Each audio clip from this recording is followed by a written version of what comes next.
जय राम जय जय राम श्री राम जय जय राम श्री राम जय राम। मंगल भवन अमंगल हारी। मंगल भवन जो सुख के, मंगल के, आनंद के केंद्र है, और अमंगल हारी, जीवन में दुख जो आते हैं प्रभु राम उनको मिटा देते हैं। मंगल भवन अमंगल हारी। वे कौन हैं? बोले दशरथ के आंगन में खेलने वाले वे प्रभु राम हैं। द्रवहु सो दशरथ, अजर कहते हैं आंगन को।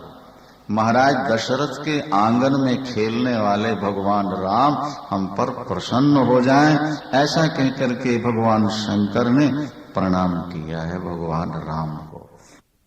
गिरिराज कुमारी पार्वती, तुम धन्य हो, धन्य हो। तुमने ऐसा प्रश्न किया है कि जिसके उत्तर से सारा संसार पवित्र हो जाएगा। मनुष्य वही भाग्यवान है जो भगवान के चरणों से नाता जोड़ चुका है। पार्वती, तुम्हारे मन में कोई संशय नहीं है, तुम्हारे मन में कोई संदेह नहीं है। तुमने तो जगत कल्याण के लिए प्रश्न किया है और तुम्हारा प्रश्न सारे जगत का मंगल करेगा। एक बात और सुनो पार्वती ध्यान से। जिन व्यक्तियों ने जीवन में भगवान की कथा नहीं सुनी, उनके कान सांप के बिल के समान। क्योंकि जो भगवत कथा नहीं सुनेगा वो संसार की चर्चा तो सुनेगा, तो संसार की बातें तो जहर के समान। भगवत कथा ही अमृत है। गुरबाणी में लिखा, सबते उत्तम हरि की कथा।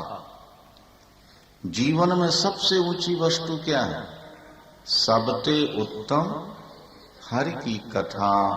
नाम सुनत दर्द दुख लठा। जिसने परमात्मा की कथा सुनी उसके जीवन के सारे दुख समाप्त हो गए। भगवान शंकर कहते हैं, कान पाकर जिसने कथा नहीं सुनी उसके कान सांप के बिल के समान। वो कान कान नहीं है।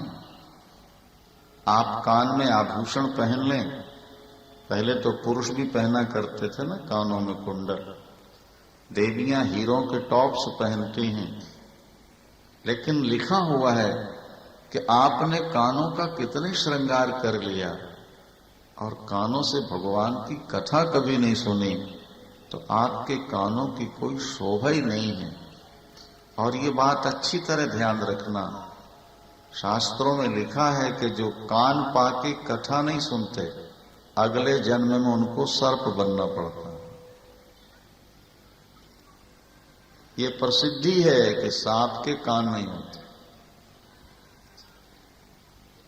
उस मनुष्य को सर्प बनना ही पड़ेगा जिसने मानव जीवन प्राप्त करके कभी भगवान की कथा नहीं सुनी। जिन हरि कथा सुनी नहीं काना,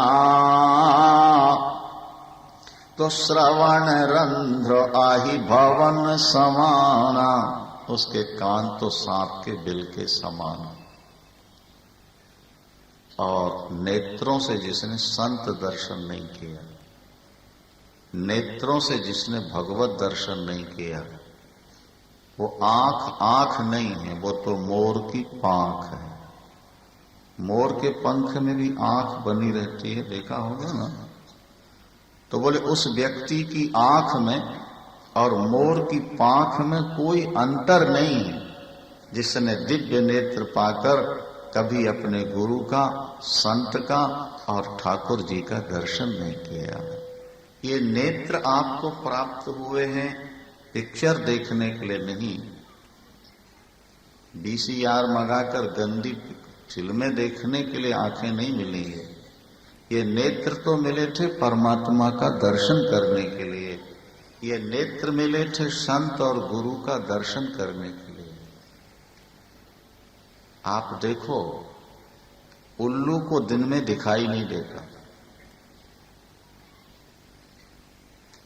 जितना ज्यादा प्रकाश होगा उल्लू को उतना अंधकार दिखता है, अंधकार में उसे प्रकाश दिखता है। जिन्होंने अपने नेत्रों से भगवत दर्शन नहीं किया वो नेत्रहीन होकर के पैदा होते हैं। पार्वती, नैनन संत दरस नहीं देखा तो लोचन मोर पंख कर लेखा। ये सिर जो आपको मिला है ये भगवान के और संतों के चरणों में झुकाने के लिए मिला है। ये सिर एक कड़वी लौकी होती है, गोल गोल कड़वी होती है, किसी काम नहीं आती। सिर भी गोल गोल है। भगवान शंकर कहते हैं, पार्वती, जिसका सिर कभी संतों के, गुरु के और भगवान के चरणों में नहीं झुका वो कड़वी लौकी के समान है, तुमड़िया के समान। तुम भी ते सिर काटू तुम बारी समतूला, ते सिर काटू सोमवारी समतूला, के जे न नमत हरि गुरु पद मूला। ज्यादा अकड़ के मत चला करो भैया, तुम्हें भगवान ने 4 पैसे दे दिए तो तुम इतने अकड़ने लगे हो। अरे जिस वृक्ष में फल लगते हैं उसकी डालें नीचे झुक जाती हैं। क्या चाहिए तो ये था कि संपत्ति पाके तुम और ज्यादा झुकते, तो तुम तो अकड़ना शुरू कर दिए। बरसने वाले बादल नीचे आ जाते हैं और जो खाली बादल होते हैं सफेद ऊपर हुआ करते हैं। अकड़ता वही है जो खाली होता है, जिसके पास कुछ है वो तो झुक जाता है। वृक्षों में जब फल लगते हैं ना डालियों में, तो डालियां झुक जाती हैं। आपको प्रभु ने धन दिया है अभिमान के लिए नहीं, आप अपने सिर को झुकाना सीखो। एक बात और बता दें, व्यवहारिक बात है। आपको पहाड़ी पर चढ़ना हो या सीढ़ियों पर चढ़ना हो तो थोड़ा झुकना पड़ता है आगे चढ़ते समय, और नीचे उतरना हो तो अकड़ के चलना। देख लें कि उतरते समय झुकोगे तो गिर पड़ोगे, और चढ़ते समय अकड़ोगे तो चढ़ ही नहीं सकोगे। अगर ऊपर चढ़ना है तो थोड़ा झुकना होगा, और नीचे आना है तो अकड़ना। इसका मतलब है कि तुम अकड़ोगे तो नीचे जाओगे और झुकोगे ऊपर चले जाओगे। इसलिए अपना सिर संत, ब्राह्मण और भगवान के चरणों में बिना संकोच के झुका दो। कहते हैं वो व्यक्ति जीता हुआ मुर्दा है जिसके हृदय में परमात्मा की भक्ति नहीं आई। वो जीता जी मुर्दा है, उसका हृदय पत्थर के समान है जिसने कभी परमात्मा का चिंतन नहीं किया। जो भगवत कथा सुनते कभी गदगद नहीं हुआ वो हृदय नहीं है, वो तो लोहे से बना हुआ हृदय है। बड़ी सुंदर बात कहते हैं। और जिह्वा जो आपको प्राप्त हुई है ये निंदा चुगली के लिए नहीं है, गपशप के लिए नहीं है। गुरु नानक देव जी कहते हैं, हरि का नाम जपो मन मेरे और नानक पावो सुख घनेरे।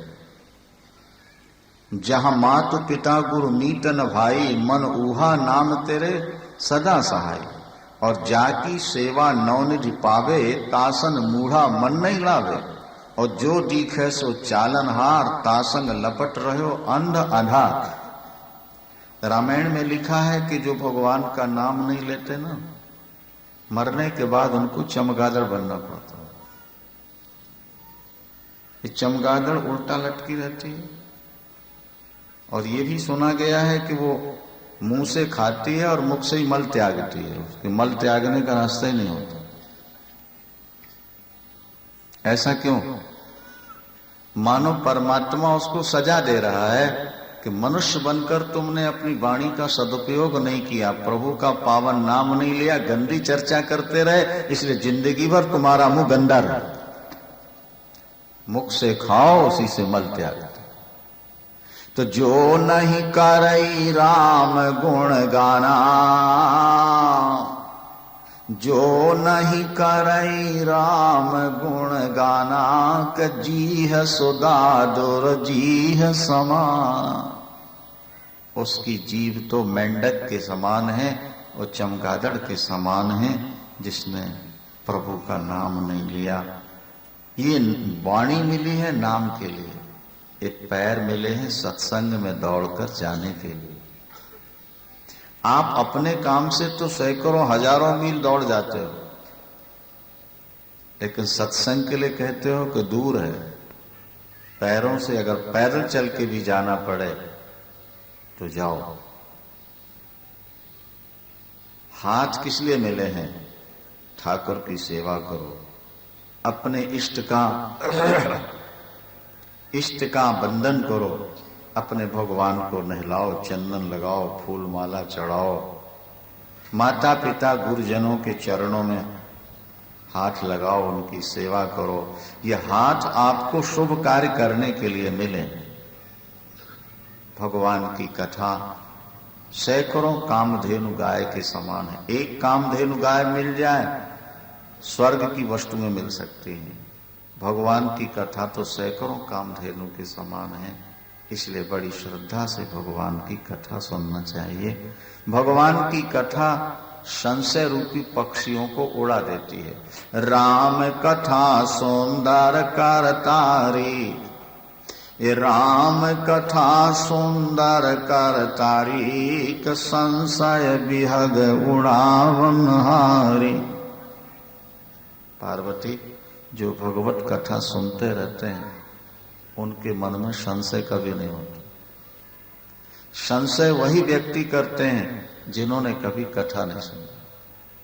आप कथा सुनते रहेंगे, आपके संशय भागते रहेंगे, आपके मन में परमात्मा के प्रति श्रद्धा बढ़ती रहेगी। देखो पार्वती, एक बात तुम्हारी हमको अच्छी नहीं।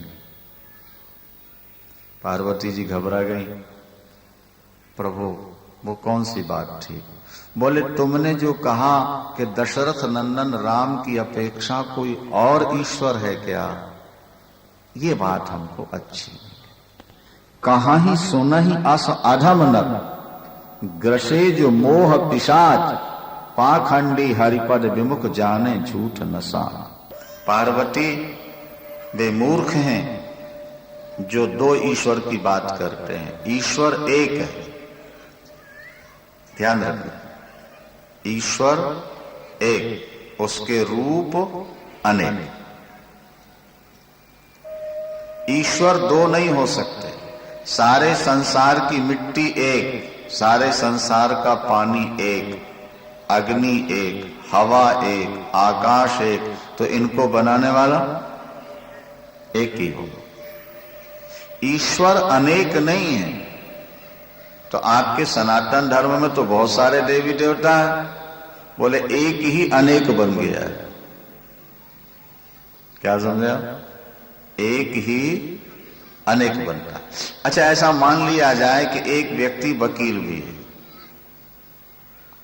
नहीं, उसने LLB की हुई है और MBBS भी किया हुआ है और ज्योतिषाचार्य भी है, क्या, और पहलवान भी है, ठीक है। तो जब वो कचहरी जाएगा तो उसके मुवक्किल क्या कह के बुलाएंगे? वकील साहब। और डिस्पेंसरी में आके बैठ गया शाम को तो डॉक्टर साहब, और अपने ज्योतिष कार्यालय में बैठ गया ज्योतिषी जी महाराज, और अखाड़े में पहुंच गया तो नाम तो चार हो गए, लेकिन व्यक्ति चार है कि एक ही है? बोलो भाई, व्यक्ति एक है, उसमें चार गुण है, इसलिए जब जहां जाता है उसी नाम से पुकारा जाता है। इसी तरह मूल तत्व परमात्मा एक है। महिषासुर को मारने के लिए ज्योति रूप में दुर्गा बना तो मां कह के पुकारने लगे, रावण को मारने के लिए जब वो राम बने तो हम राम पुकारने लगे, कंस को मारने के लिए जब वो कृष्ण बने तो हम कृष्ण पुकारने लगे। मूल में वो एकम सत, ये वेद भगवान की घोषणा है। एकम सत, सत तत्व एक, विप्रा बहुधा वदंती, ब्राह्मणों ने उनके अनेक नाम। जब जब जैसी जरूरत पड़ी, मान लीजिए महिषासुर ने वरदान मांग लिया कि पुरुष के द्वारा मेरी मृत्यु न हो, और नारी तो अबला होती है, वो तो मुझे मार ही नहीं सकती और अत्याचार कर रहा है, तो परमात्मा उसको मारने के लिए दुर्गा रूप धारण कर लेते हैं। नर को छोड़कर मेरी मृत्यु किसी से ना हो, अगर रावण ने वर मांगा तो भगवान को राम बन जाना पड़ा। नर और जानवर किसी से मेरी मृत्यु ना हो तो भगवान को नरसिंह बनना पड़ा। आधा नर और आधा सिंह बन गए। लो भाई, तुम्हारी इच्छा पूर्ण कर देते हैं, तुम्हारा वरदान सिद्ध करके मार देते हैं। तो जब जहां जैसी आवश्यकता पड़ी, परमात्मा ने वैसा रूप धारण कर लिया। तो रूप धारण करने से तत्व नहीं बदलता। थोड़ा सा आप बुद्धि लगा के बात को सोचें। प्लास्टिक का कारखाना, रॉ मटेरियल एक ही है, और उसी में गुड्डी बन रही, उसी में गुड्डा बन रहा है, उसी से राम की शक्ल बनाई जा रही है प्लास्टिक, उसी में रावण की बनाई जा रही है, नहीं उसी में कुंभकर्ण, सीता और शूर्पणखा बन रहे हैं। तो शक्लें अलग अलग हैं, लेकिन रॉ मटेरियल उसमें एक है ना, कि अलग अलग है। कुम्हार ने मिट्टी रखी घड़े के चाक के ऊपर, घुमाया और उसी से उसने कुल्हड़ बना दिया मिट्टी का, उसी में सुराही बना दी, उसी से घड़ा बना दिया। तो नाम तो अनेक हो गए, लेकिन तत्व तो मिट्टी एक ही है।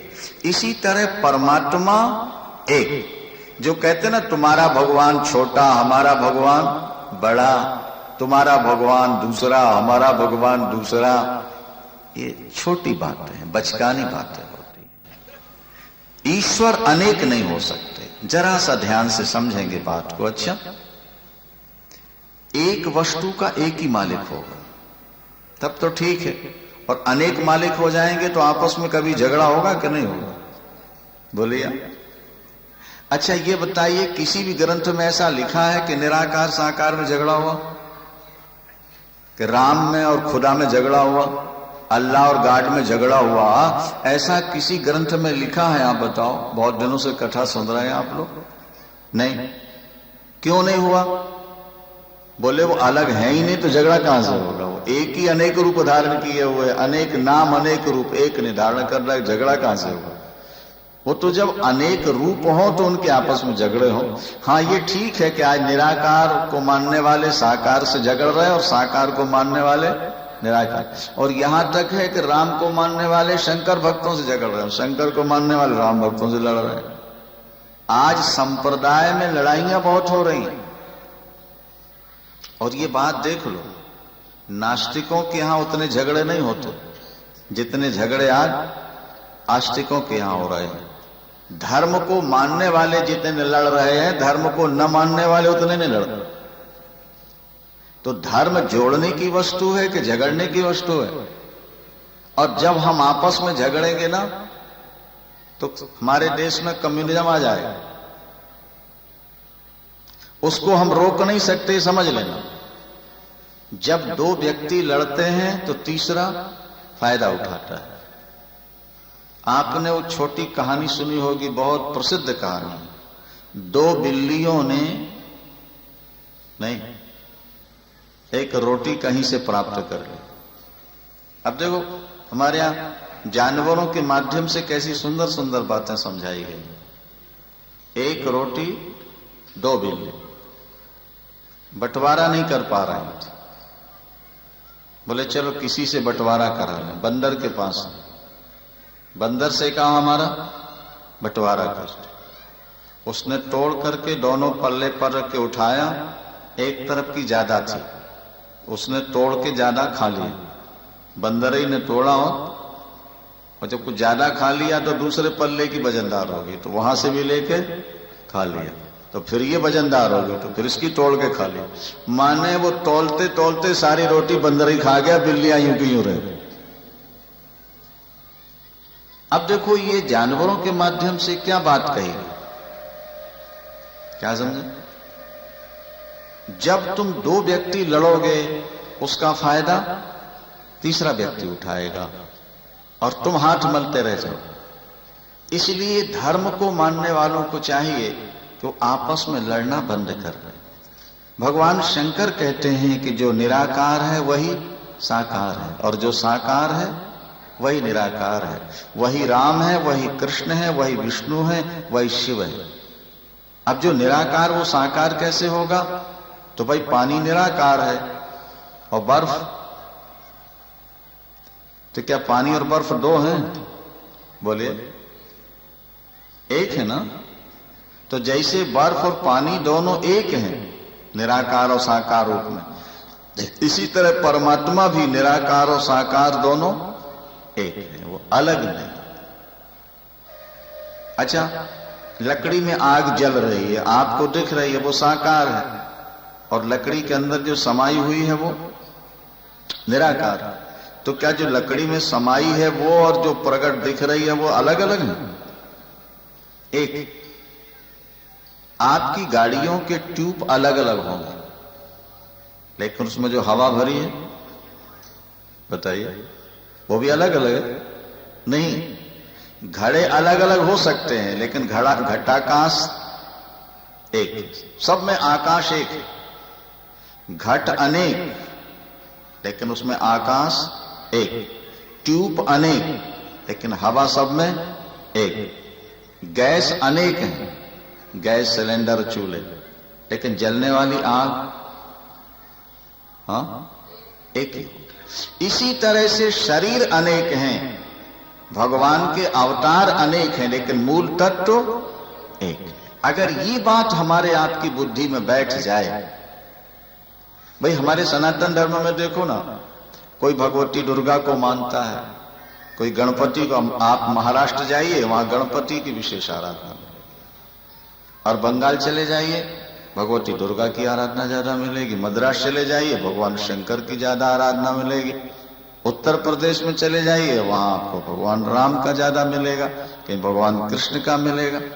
ठीक है, अनेक देवी देवताओं को लोग मानते हैं, लेकिन मिलकर आपस में तो रह सकते हैं। एक परिवार में 5 सदस्य हैं, किसी को भिंडी की सब्जी अच्छी लगती है, किसी को करेले अच्छे लगते हैं, किसी को आलू अच्छे लगते हैं, किसी को दाल अच्छी लगती है। भाई ठीक है, 4-5 प्रकार की चीजें बना दो, अपनी अपनी रुचि की खा पी लेते हैं, पर आपस में मिलके तो रह रहे हैं ना, झगड़ा तो नहीं। भोजन करो तृप्ति के लिए, अपनी रुचि के अनुसार आप भोजन कर लो, तृप्ति आपको हो जाएगी। सब्जी के साथ जो रोटी खाएगा उसका भी पेट भरेगा, और दाल के साथ जो रोटी खाएगा उसका भी पेट भर जाएगा। कोई निराकार को मानता है, कोई साकार को मानता, कोई राम को मानता, कोई कृष्ण को मानता। जहां जिसकी रुचि हो वो मानता रहे, उसी से उसका कल्याण हो जाएगा।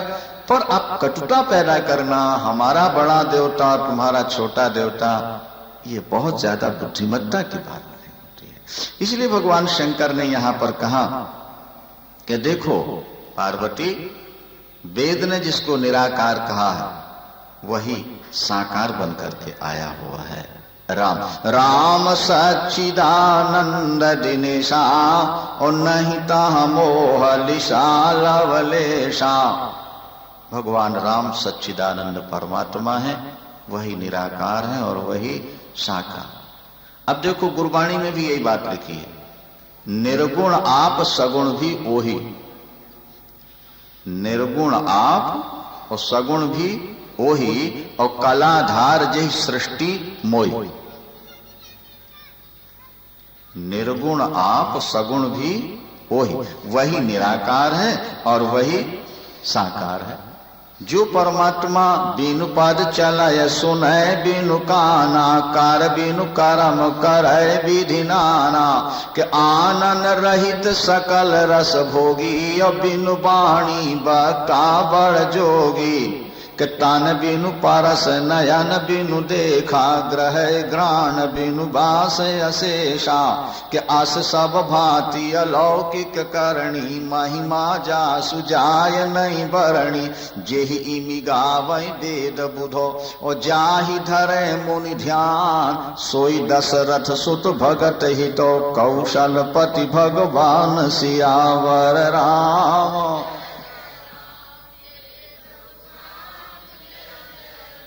करो कल्याण। वेदों ने जिसको निराकार ब्रह्म कहा, वही निराकार ब्रह्म साकार राम बन करके प्रकट हो गया। थोड़ा सा आप ध्यान से बात को समझें तो बात स्पष्ट हो जाती है। ये बादल सूरज की किरणों में निराकार बन के रहते हैं।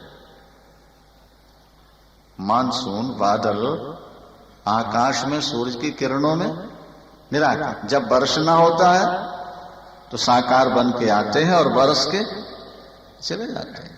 इसी तरह से परमात्मा मूल में निराकार है, लेकिन जब भक्तों का कार्य करना हो, दुष्टों का संहार करना हो, तो वही साकार बन के आता है और भक्तों का कार्य करके चले। तो आखिर मूल में तो दोनों एक हुए ना। इस बात को बुद्धि में बैठाल के रखना है। पार्वती अम्बा ने जब सुना, भगवान शंकर ने भी कहा, काशी में मरते जीव को मुक्ति देना मेरा काम है। आपको बिना भजन किए मुक्त होना हो ना, तो अंत में काशी वास कर लो। ऐसा लिखा है कि काशी में जब जीव मरते हैं ना, तो भगवान शंकर उनके कान में राम सुना देते, और भगवान शंकर जिसके कान में राम सुना दें, उसके सारे पाप खत्म, अज्ञान खत्म, उसको स्वरूप का साक्षात्कार होगा, मुक्त हो जाएगा। तो पार्वती अम्बा से भगवान शंकर ने कहा कि प्रिय, मरते जीव के कान में जो मैं राम नाम सुनाता हूं, वो भी मेरे प्रभु का ही नाम है। वही भगवान राम दशरथ नंदन बन करके आए, जिनके चरणों में मेरा बार बार प्रणाम। वही रघुवर सब और अंतर्यामी है। और एक बात और कह दी कि राम का नाम धोखे से निकल जाए तो जन्म जन्मांतर के पाप कट जाते हैं। फिर जो प्यार से राम का नाम जपते हैं, सादर सुमिरन जे नर करही, तो भव बारिधि गोपद एव तरही, संसार सागर को अनायास तर जाते हैं। भगवान शंकर के वचन सुन करके पार्वती का संशय निवृत्त हुआ। उन्होंने भगवान शंकर के चरणों में अपना सिर रख दिया और कहने लगी, प्रभु आपके तर्कों से, आपके उपदेश से मेरा संशय निवृत्त हो गया। मैं आपके चरणों की दासी हूं। अब कृपा कर मुझे बताइए कि परमात्मा अवतार क्यों लेते हैं? परमात्मा अवतार लेते ही नहीं, ये जो संशय था वो तो निकल गया कि निराकार ही साकार बना। लेकिन अब वो क्यों बनता है साकार, ये हमें कृपा करके सुना दीजिए। तो भगवान शंकर कहते हैं, पार्वती अब ध्यान से सुनो। परमात्मा अवतार क्यों लेते हैं, ये बात तो अतर्क है। राम अतर्क हैं, उनका अवतार भी अतर्क है। लेकिन मैंने जो समझा है वो तुम्हें सुनाता हूं। अम्बा जी ने हाथ जोड़ लिए, प्रभु आप जो समझ रहे हैं वही सुना दीजिए। बोले, जब जब होय धर्म कै हानि, जब जब होय धर्म कै हानि, बाढ़हि असुर अधम अभिमानी, बाढ़हि असुर और सीधहि बेप्रधेनु सुर धरणी, सीधहि बेप्रधेनु सुर, और करही अनीत जाय नहीं बरणी, करही अनीत। ताब ताब प्रभु धारी विविध शरीरा, ताब ताब प्रभु हरहि कृपा निधि सज्जन पीरा, हरहि कृपा निधि। जब जब धर्म की हानि होती है, संसार में अत्याचार पापाचार बढ़ने लगते हैं, प्रभु धर्म की रक्षा के लिए, अधर्म के ह्रास नाश के लिए अनेक रूप धारण करके अवतार लेते हैं। वो पृथ्वी का भार उतारते हैं, अपने भक्तों को सुख दिया करते हैं। उन भगवान राम के चरणों में हमारा बार बार प्रणाम। भगवान जो लीला करते हैं, अगर हम उस लीला को सुनते रहें तो श्रवण करने मात्र से हमारे पाप समाप्त हो जाते हैं। एक बात समझिए ध्यान से, वर्षा के गंदे जल में बाल्टी में भरकर, वर्षा के गंदे जल को बाल्टी में भरकर आप चीनी घोलें तो वो निर्मल नहीं होगा, लेकिन जरा सी फिटकिरी घोल दें तो मिट्टी नीचे बैठ जाएगी, जल निर्मल हो जाएगा। चीनी से नहीं निर्मल होता और फिटकिरी से निर्मल। इसी तरह हमारा हृदय भी पापों के कारण गंदा हो गया है।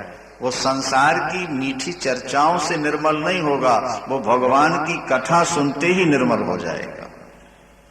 भगवत कथा वो फिटकिरी के समान है।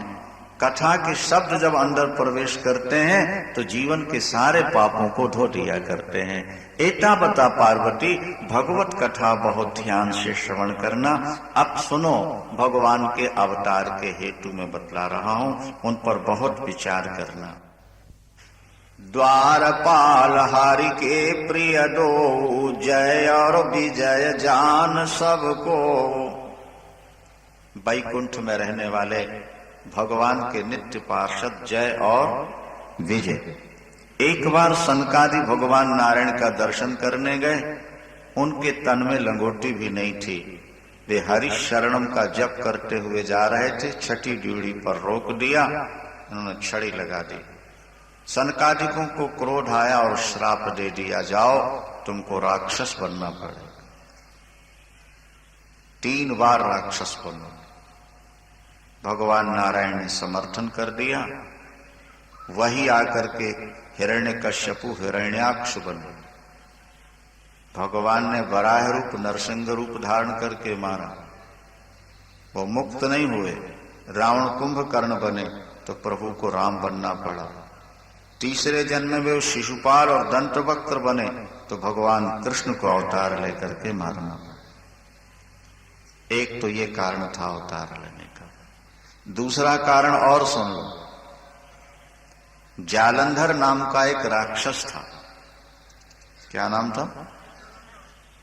जिसके नाम से तुम्हारे यहां शहर बसा हुआ है, जालंधर। इसकी पत्नी का नाम था वृंदा, और वृंदा उच्च कोटि की पतिव्रता थी। उसने कभी पर पुरुष की ओर दृष्टि नहीं डाली, गलत। उसे ब्रह्मा का वरदान प्राप्त हो चुका था, जब तक तेरा पातिव्रत नष्ट नहीं होगा वृंदा, तेरे पति को कोई मार नहीं सके। क्या? वृंदा का इतना जबरदस्त पातिव्रत था कि वो इंसान तो क्या, भगवान को भी आंख उठा के नहीं देखती। पत्नी के पातिव्रत के प्रभाव से जालंधर इतना भयानक राक्षस हुआ, उसने तीनों लोकों में तहलका मचा दिया। हजारों क्या लाखों स्त्रियों का शील हरण किया, धर्म भ्रष्ट किया उसने। सनातन धर्म को मिटाने लगा। जब कोई साधन उसके मारने का नहीं रहा, एक दिन तो ये स्थिति आ गई महाराज कि जालंधर शंकर बन के पार्वती जी के पास पहुंचे। अंबा पार्वती का सौंदर्य देखते ही वो वहीं जड़ हो गए। अंबा पार्वती ने भगवान विष्णु से कहा कि ये तुम्हारा साला है, समुद्र से पैदा हुआ है जालंधर, और तुमने ससुराल में डेरा डाल रखा है, और ये तुम्हारा साला सारे संसार को परेशान कर रहा है। ये शंकर बन के मेरा अपहरण करने आया था। तो भगवान विष्णु ने कहा, मां, अगर वो शंकर बन के आपका अपहरण करने आ सकता है तो मैं जालंधर बनकर के वृंदा का पातिव्रत नष्ट करूंगा, ताकि दुष्ट का संहार हो जाए। भगवान नारायण ने महाराज जालंधर का रूप बना लिया। और जालंधर का रूप बना करके जब वृंदा के पास पहुंचे, वो पहचान नहीं सकी, पति के रूप में स्वीकार किया। यहां जालंधर भगवान शंकर के द्वारा मारा गया। वृंदा को पता लगा कि विष्णु जालंधर बनकर मुझको ठगने आए, श्राप दे दिया, जाओ तुमने जालंधर की पत्नी का हरण किया, तुम्हारी भी पत्नी का कोई हरण करेगा। मेरा पति तुम्हारी पत्नी का एक बार हरण जरूर करेगा। 4 वेद 6 शास्त्र में बात मिली है, 2 दुख दिए दुख होते है और सुख दिए। वही जालंधर रावण बन गया। तहां जलंधर रावण भयउ रणहति राम परम पदो। एक कल्प में जालंधर को रावण बनना पड़ा और तब भगवान राम बन करके आए। वो श्राप वृंदा के श्राप। एक कारण और सुन पार्वती, नारद श्राप दीन एक बारा, नारद श्राप दीन एक बारा, कलप एक ते लगी अवतारा। तो गिरिजा चकित भई सुन बाणी, नारद विष्णु भगत पुनि ज्ञानी। तो काय अपराध रमापति की नाव, कारण कवन श्राप मुनि। अच्छा, पार्वती जी के गुरु तो नारद जी थे। तो जब भगवान शंकर ने कहा, प्रिय एक बार तुम्हारे गुरुजी ने श्राप दिया नारायण को, इसलिए अवतार लेना पड़ा, तो ना चौंक गई पार्वती जी। मेरे गुरु तो बड़े ज्ञानी और बड़े भगत हैं, उन्होंने ऐसा श्राप कैसे दे दिया? भगवान ने ऐसा कौन सा अपराध किया? मेरे गुरुदेव ने श्राप दिया, ज्ञानी और भक्त होकर के। बोले, हाँ पार्वती, दुनिया में ना कोई ज्ञानी है ना मूर्ख है। प्रभु जब जिसको जैसा चाहे 1 मिनट में बना सकते हैं। बोले बिहस महेश तब के ज्ञानी मूढ़ न कोय, और जेहि जस रघुपति करहि जब सो तस तेहि क्षण, उसी क्षण पर। प्रभु सुनाइए, मेरे गुरुदेव को भगवान ने कैसे क्या बना दिया। सुनो पार्वती, ध्यान से सुनो। सीताराम सीताराम सीताराम सीता।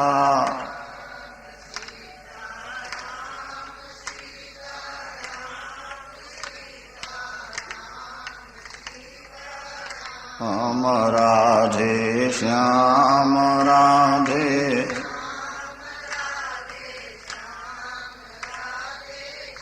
हम राजा राम,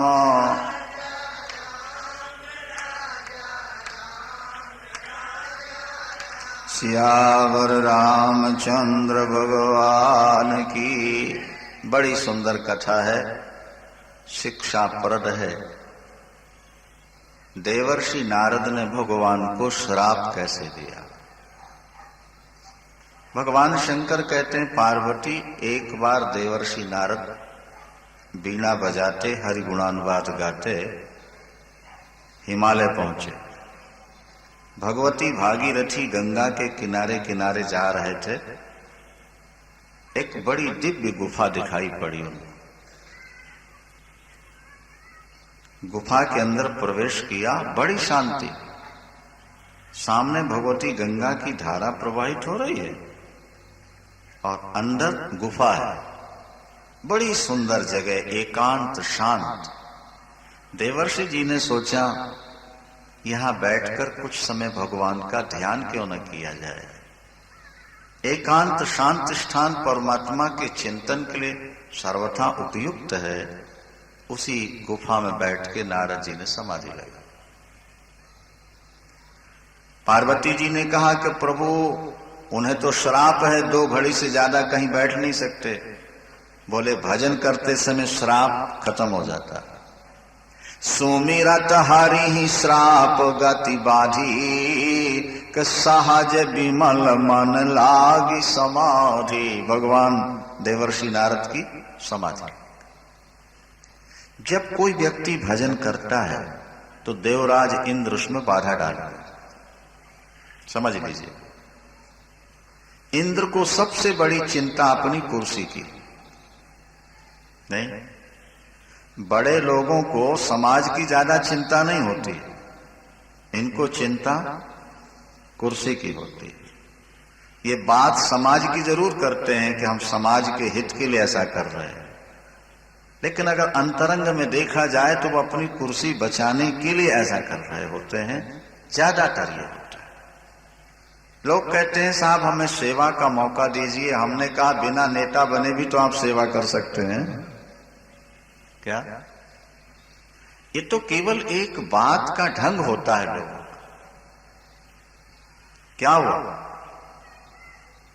देवर्षि नारद की तपस्या से इंद्र डर गया, उसने सोचा कहीं मेरी सिंहासन न छीन ले, तप कर। तप के लिए सबसे बड़ी बाधा है काम। तत्काल देवराज इंद्र ने कामदेव को बुलाया। उर्वशी, रंभा, मैना, मेनका, जो दिव्य दिव्य अप्सराएं हैं स्वर्ग में, उनको बुलाया। बसंत ऋतु को बुलाया और कहा कि जाओ देवर्षि नारद का तप भंग करो, तप के द्वारा वो मेरी सिंहासन न छीन ले, इसलिए उसका तप भंग करो। जो आज्ञा। कामदेव बसंत ऋतु और अप्सराओं को लेकर के गुफा के पास पहुंच गए। काम को बढ़ाने के साधन क्या है? बसंत ऋतु हो, वृक्षों में पुष्प लटक रहे हो, भौरे गूंज रहे हो और शीतल मंद सुगंध हवा चल रही हो और कोकिल कंठ से कोई सुंदर राग से गीत गा रहा हो और नृत्य चल रहा हो, तो ये काम रूपी आग को बढ़ाने के लिए हवा का काम करते हैं। गंगा की पावन धारा से कलकल की ध्वनि निकल रही है। वे रंभादिक जो अप्सराएं आई, उनके कोयल कंठ थे। वृक्षों में पुष्प आ गए, फल आ गए, भौरे गूंजने लगे और उनके पैरों की नूपुर भी रुनझुन करने लगे और कोकिल कंठ से वो गीत गाते हैं। लेकिन देवर्षि नारद की समाधि नहीं खुली। तब कामदेव ने अपने धनुष पर बाण रखा और चला। लेकिन संयोग की बात सुनिए जरा। कामदेव का बाण देवर्षि के पास तक तो पहुंचा, लेकिन छू नहीं सका, वापस लौट आया। क्यों? इसलिए कि नारद जहां ध्यान लगाए बैठे थे, उसके चारों ओर भगवान नारायण का सुदर्शन चक्र घूम रहा था। बाण वहां तक जाता है और समीप जाके वापस आ। सीम की चाप सके को तासो, अरे सीम की चाप सके को तासो के बड़ रखवार रमापति जासो। ईश्वर जिसकी रक्षा करता हो उसकी सीमा को भी कोई नहीं दबा सकता है। जो परमात्मा का निष्कपट भाव से भजन करते हैं, परमात्मा चारों ओर से उनकी रक्षा करते हैं। यहां काम से रक्षा जो हुई वो नारायण जी के द्वारा, लेकिन नारद को ऐसा लगा कि ये मेरी शक्ति है कि मैंने काम को पराजित कर दिया। आप व्यापार करते हैं और आपको सफलता मिलती जा रही है, तो आप सोचते हैं कि मेरी चतुराई का चमत्कार है, लेकिन शास्त्र और संत कहते हैं ये भगवान की कृपा का चमत्कार। क्या समझ? आपकी तरह दूसरे लोग भी व्यापार कर रहे हैं, लेकिन वो पूंजी गंवा करके बैठे हुए। आप सफल हो रहे हो तो ये आपके ऊपर भगवान की कृपा है। लेकिन होता यही है कि जीव भगवान की कृपा को देख नहीं पाता। अच्छा, आपके घर में आता हुआ पावर दिखाई देता है क्या? ये बताओ। लेकिन ये मरकरी, ट्यूबलाइट और ये पंखे और माइक किसके द्वारा चल रहा है? पावर के द्वारा।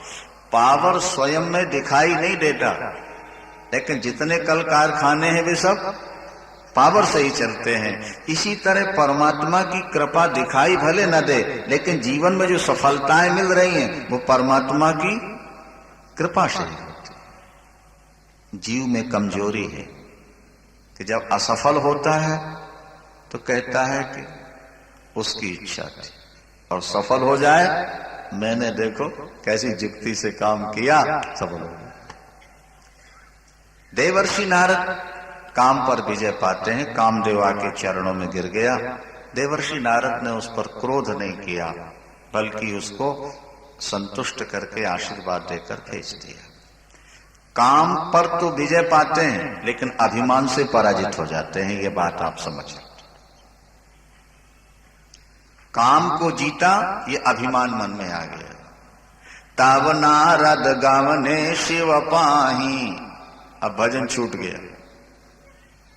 जब किसी लड़के का मेरिट लिस्ट में नाम आ जाए ना, और अखबार में फोटो छप जाए, तो कतरन काट के अपने पास रख लेता है, नहीं? और जब कहीं जाएगा तो बात बात में अपना वो दिखाता रहता है। श्रीमान जी का कहीं नाम आ जाए अखबार में, फोटो छप जाए, तो फिर वो फाइल में अटैच हो जाती है। जहां कहीं भी जाएंगे ये देखिए। और प्रधानमंत्री हाथ मिला लें तो फिर तो कहने क्या बात है भैया, वीडियो फिल्म पहले से तैयार हो जाएगी, और जहां जाएंगे तो चित्र दिखाएंगे, देखो सब। नहीं, ये व्यक्ति की एक कमजोरी है। भैया आपने जो गलतियां की जिंदगी में, उसकी फिल्म बनवाई है कि नहीं बनवाई? आप उसके चित्र उतरवाए कभी आपने? नहीं। गलतियों को तो हम एकदम छुपा कर रखते हैं, और अच्छा कार्य हो जाए फिर क्या? नारद जी ने अब भजन छोड़ दिया। मैंने काम को जीता, ये अभिमान मन में आया। अब किसी को जाके सुनाऊं तो कि मैंने काम को जीत लिया। भगवान शंकर के पास पहुंचे, और भगवान शंकर से कहने लगे, प्रभु जिस काम ने आपको भी नचा दिया, उस काम को मैंने आज नीचा दिखाया, वो नाक रगड़ के गया मेरे पास। भगवान शंकर ने कहा, हम हाथ जोड़ते हैं आपके। हाथ जोड़ के कहा भगवान शंकर, मैं हाथ जोड़कर निवेदन कर रहा हूं देवर्षि जी, ये जो कथा आपने मुझे सुनाई है ना, नारायण जी को कभी मत सुना देना। अगर ये सफलता मिली है तो आपके पुरुषार्थ से नहीं मिली, ये तो उनकी कृपा से मिली। क्योंकि काम तो इतना भयानक है कि जिसने मुझको नचा दिया, तुम्हारे पिता ब्रह्मा को नचा दिया, उस पर विजय पाना ये तुम्हारे पुरुषार्थ की बात नहीं थी। लेकिन नारद जी को ये बात जची नहीं कि देखो सफलता हम पाएं और श्रेय उसको दे दिया जाए। चलो पिताजी के यहां चलते हैं। पिताजी के पास पहुंचे, और जब सुनाया तो पिताजी ने भी यही बात कही, भगवान शंकर की दोहरा दी कि देखो बेटा, वहां मत कह देना, बाकी कहीं कुछ कहते रहो, ठीक है। नारद जी को ये सब बातें अच्छी थी। उन्होंने सोचा चलो इस बार चलते हैं वैकुंठ। तो एक बार करताल कर वीणा, और गावत हरि गुण गान प्रवीणा, के सिंधु क्षीर गवने मुनि नाथा, जहां बस श्रीनिवास श्रुति माथा। बहुत ध्यान से सुनेंगे बात को। वीणा बजाते हुए देवर्षि नारद क्षीर सागर पहुंचे भगवान के पास। इससे पहले जब कभी नारद जी जाते थे तो साष्टांग प्रणाम करते थे भगवान को, साष्टांग। अब फिर खड़े होकर के स्तुति करते थे, सजल नेत्र, आंसू गिरते जाएं और स्तुति करते जाते। लेकिन आज जब नारद जी पहुंचे, ना स्तुति की ना प्रणाम। नारद को ऐसा लगा कि मैं नारायण से भी श्रेष्ठ हूं, क्योंकि नारायण तो बिना लक्ष्मी के नहीं रह पाते हैं, जबकि मैं बाल ब्रह्मचारी और मैंने काम को जीत लिया। तो फिर मैं इनकी स्तुति कैसे करूं? न प्रणाम न स्तुति, जाके सीधे लकड़ी की तरह खड़े हो। अभिमान अकड़ा देता है ना व्यक्ति को, अकड़ आ गई। भगवान नारायण समझ गए, एकदम शेषनाग से उठे, देवर्षि जी को गले लगा लिया। अरे आइए देवर्षि जी आइए, बहुत दिनों के बाद दया की आपने तो, आइए आइए। भगवान की सिंहासन पर, शेषनाग पर ही नारद जी बैठे। पहले तो नीचे चरणों में बैठते थे ना, लेकिन आज बराबर से। हारसी मिले उठी रामानिकेता, हारसी मिले उठी रामानिकेता, और बैठे आसन ऋषि समेत। भगवान स्वयं मिले, बगल में लाकर बैठे। भगवान तो समझ रहे थे, बहुत दिनों के बाद दया हुई। देवर्षि जी कहाँ रहे आप इतने दिनों तक? बेतार के तार हो आप तो, हमारे वायरलेस हो, सारी दुनिया का समाचार मिलता रहता है नहीं, लेकिन बहुत दिनों से आप गायब थे। क्या बताएं नारायण जी, इस काम ने दुनिया को बड़ा परेशान किया। कितने लोग भजन करना चाहते हैं, लेकिन ये बीच में ऐसा अड़ंगा डालता है कि लोगों का मन आप तक पहुंच ही नहीं पाता। तो मैंने सोचा कि अब एक बार इससे भी दो दो हाथ हो जाए। तो क्या हुआ, बोले मैं बैठ गया गंगा किनारे समाधि लगा के। इसके बाद कामदेव आ गया, आपके पास कामदेव पहुंच गया। बड़ा दुर्धर्ष है, बड़ा भयानक है काम तो। बोले अरे नारायण जी, हमारा क्या बिगाड़े? क्या किया उसने? बाण चलाए, फिर कोई असर नहीं हो। नारायण जी आप उस समय वहां होते तो देखते, वो नाक रगड़ के गया मेरे चरणों में। अरे भगवान ने कहा देवर्षि जी आप तो बाल ब्रह्मचारी हो, काम आपका क्या बिगाड़ेगा? जो आपका स्मरण कर ले उसका भी काम खत्म हो जाएगा। आप जैसे लोगों को काम थोड़ा परेशान कर सके, तो गृहस्थों को तंगाया करता है। नारद जी बोले अच्छा नारायण जी अब चलेंगे। बोलो सियार। क्योंकि आज नारद जी दर्शन करने तो आए नहीं थे, वो तो अपना सर्टिफिकेट दिखाने आए थे, सो दिखा दिया और बोले चलेंगे। भगवान ने कहा अच्छी बात, दर्शन देते रहिएगा। बोले हाँ हाँ जरूर आएंगे। कोई स्तुति नहीं, प्रार्थना नहीं, नम्रता नहीं, चल। भगवान ने सोचा अभिमान का, अभिमान रूपी वृक्ष अभी अभी अंकुरित हुआ है बीज। वृक्ष छोटा हो तो जल्दी उखड़ जाए और बड़ा हो जाए कठिनाई हो। अभी अभी गर्भ का अंकुर अंकुरित हुआ है, अभी उखाड़ दो तो ठीक है। पर नारद वहां से चले थे, इतने में भगवान ने मार्ग में 100 योजन का एक दिव्य नगर बनवा दिया। 1 मिनट, जैसे आपका स्वप्न 1 मिनट में बन जाता है आपके अंदर, इसी तरह परमात्मा का संकल्प हुआ और बना, एक दिव्य नगर बना। शील निधि नाम के राजा राज्य करते हैं उसमें। कन्या का नाम है मोहिनी, विश्व मोहिनी। क्या नाम है? सारे विश्व को मोहित कौन करती है? माया। तो वो भगवान की माया ही तो थी, विश्व मोहिनी बन गई वो। नारद जी बगल से निकल रहे थे, नगर में बड़ी सजावट है, चारों तरफ लोग लगे हैं व्यवस्था में। नारद जी ने पूछा भाई क्या बात है, ये सब सजावट कैसे हो रही? बोले महाराज आपको नहीं मालूम? नहीं तो हमारे महाराज की कन्या है, उसका नाम विश्व मोहिनी। महाराज आज तक दुनिया में किस आपने ऐसी शक्ल देखी नहीं होगी, आज उसका स्वयंवर है। वो बड़ा भाग्यशाली होगा जिसके गले में माला। नारद ने कहा कि बड़ी तारीफ हो रही, जरा मैं भी तो चल के देखूं। आग के बगल में घी रखोगे तो पिघलेगा, ज्यादा संपर्क में रहोगे तो विकार कभी न कभी जागेगा। इसीलिए शास्त्र कहते हैं कि मर्यादा का अतिक्रमण नहीं। शास्त्र कहते सगी मां बहन और बेटी भी अगर जवान हो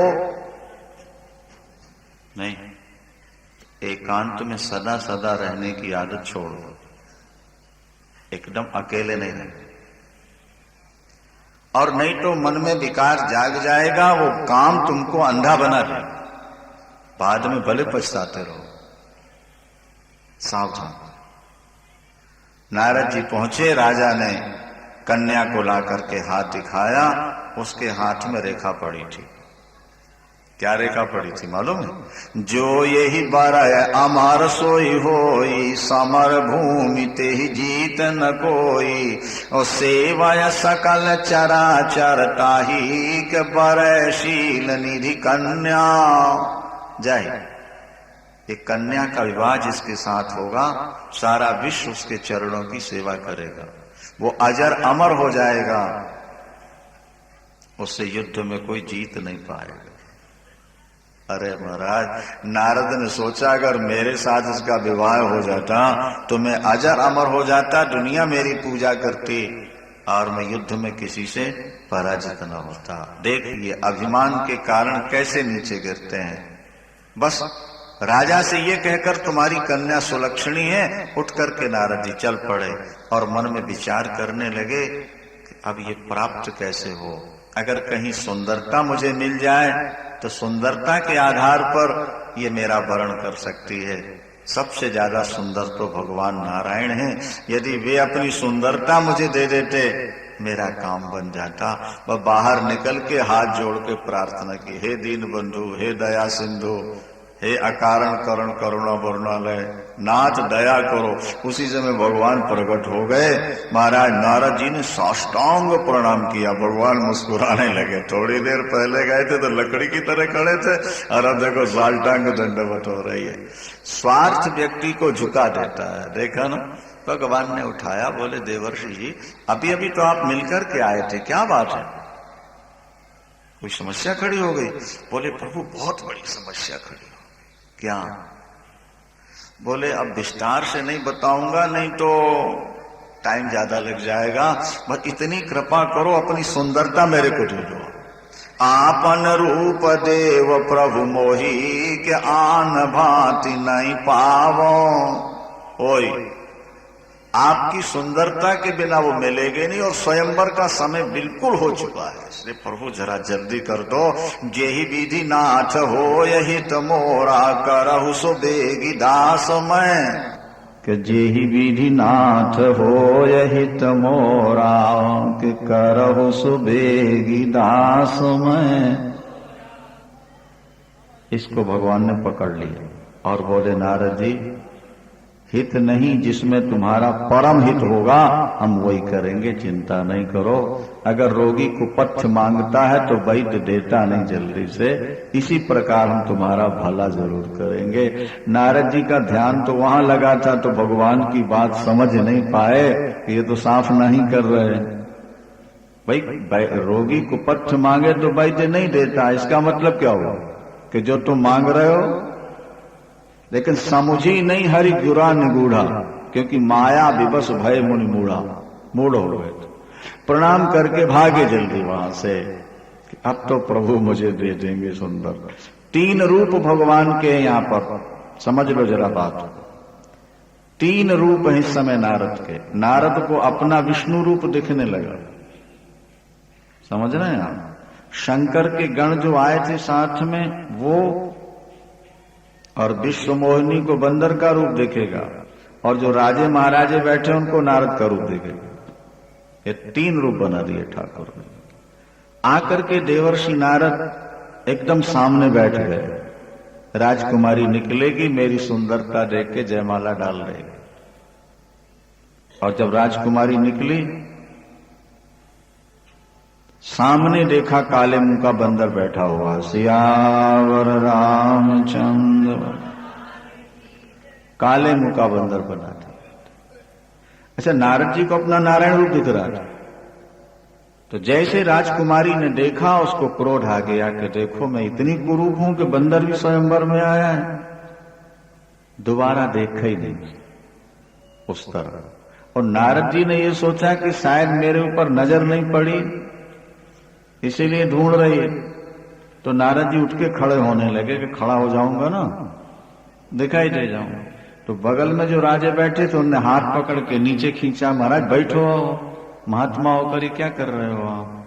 उनको तो महात्मा दिख रहे थे। और नारद जी का हृदय धक धक कर रहा था कि आगे बढ़ रही है, कहीं किसी के गले में माला ना डाल रहे, नहीं तो मेरी सारी जिंदगी की कहानी गड़बड़ा जाएगी। बस सामने तो भगवान विष्णु खड़े थे राजकुमार बन के, सबको छोड़ के गई और उसने भगवान को माला डाल दी। देवता पुष्प बरसाए, बाजे बजाए और जय जयकार किया।